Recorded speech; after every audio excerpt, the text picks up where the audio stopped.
ચારેય તરફ રામનો જય જયકાર થઈ રહ્યો છે. એક દિવસ રાજા સભા ભરીને પછી પોતાના મહેલમાં આવે, અરીસામાં મુખ જોવે છે તો કાન ઉપર એક સફેદ વાળ દેખાયો, અને જ્યાં સફેદ વાળ દેખાયો એટલે રાજા દશરથે નક્કી કર્યું કે હવે અયોધ્યાની ગાદી મને નહીં, રામને શોભે. રાજાએ મનમાં નિશ્ચિત કરી લીધું છે, મનમાં સંકલ્પ કરી દીધો છે કે અયોધ્યાની ગાદી હું મારા રામને, મોટા પુત્રને સોંપીશ. હવે ખાલી એક સફેદ વાળ જોયો અને વિચાર કર્યો કે બધું જ રામને સોંપી દઉં છે.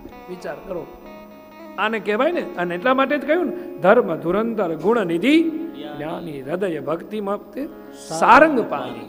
ધર્મ ધુરંધર હે, ગુણ નિધિ હે રાજા દશરથ, વિચારોનો ભંડાર છે. હવે એક વાર થયો, સફેદ દેખાયો અને આખી અયોધ્યાની ગાદી સોંપી દીધી. આપણે બધા ધોળા થઈ જાય તોય કઈ હું વિચારતા જ નથી. બધું ધોળું છાપરું ધોળું થઈ જાય તોય કઈ વિચારવાનું જ નહીં.